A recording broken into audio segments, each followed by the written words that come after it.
बांग्लादेश के संस्थापक शेख मुजीबुर रहमान के ढाका स्थित आवास में बुधवार को प्रदर्शनकारियों के एक बड़े समूह ने तोड़फोड़ की और आग लगा दी। यह तोड़फोड़ उस समय हुई जब उनकी बेटी और अपदस्थ प्रधानमंत्री शेख हसीना ऑनलाइन लोगों को संबोधित कर रही थी।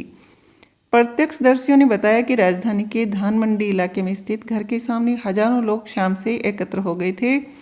इस घर को पहले एक स्मारक संग्रहालय में बदल दिया गया था। सोशल मीडिया पर बुलडोजर जुलूस का आह्वान किया गया था क्योंकि हसीना स्थानीय समयानुसार रात 9 बजे अपना संबोधन देने वाली थी। हसीना का संबोधन आवामी लीग की अब भंग हो चुकी छात्र शाखा छात्र लीग द्वारा आयोजित किया गया था। पूर्व प्रधानमंत्री ने अपने संबोधन में देशवासियों से वर्तमान शासन के खिलाफ संगठित प्रतिरोध करने का आह्वान किया।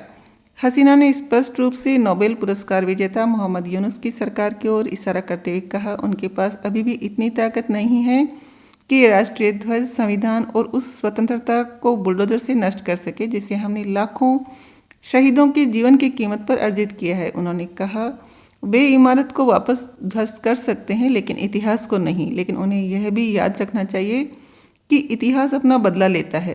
हजारों प्रदर्शनकारियों ने कहा कि शेख हसीना का पारिवारिक घर उनकी तानाशाही का प्रतीक है, जबकि पहले इसे देश की आज़ादी से जोड़कर देखा जा रहा था। राजधानी ढाका में स्थित यह घर हसीना के दिवंगत पिता और बांग्लादेश के स्वतंत्रता नेता शेख मुजीबुर रहमान का घर था, जिन्होंने 1971 में पाकिस्तान से देश के औपचारिक रूप से अलग होने की घोषणा की थी।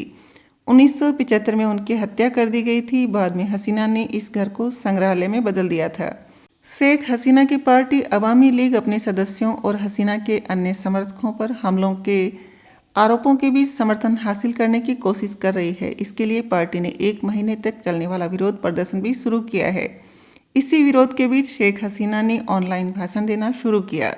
इससे पहले बुधवार को कुछ प्रदर्शनकारियों ने धमकी दी थी कि अगर पूर्व प्रधानमंत्री ने अपना भाषण जारी रखा तो वे इमारत को बुलडोजर से उड़ा देंगे।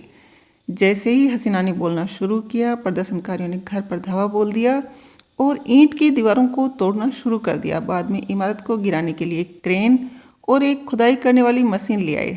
हसीना ने अपने भाषण के दौरान जवाब में कहा, उनके पास बुलडोजर से देश की आज़ादी को नष्ट करने की शक्ति नहीं है। वे एक इमारत को नष्ट कर सकते हैं लेकिन वे इतिहास को मिटा नहीं पाएंगे।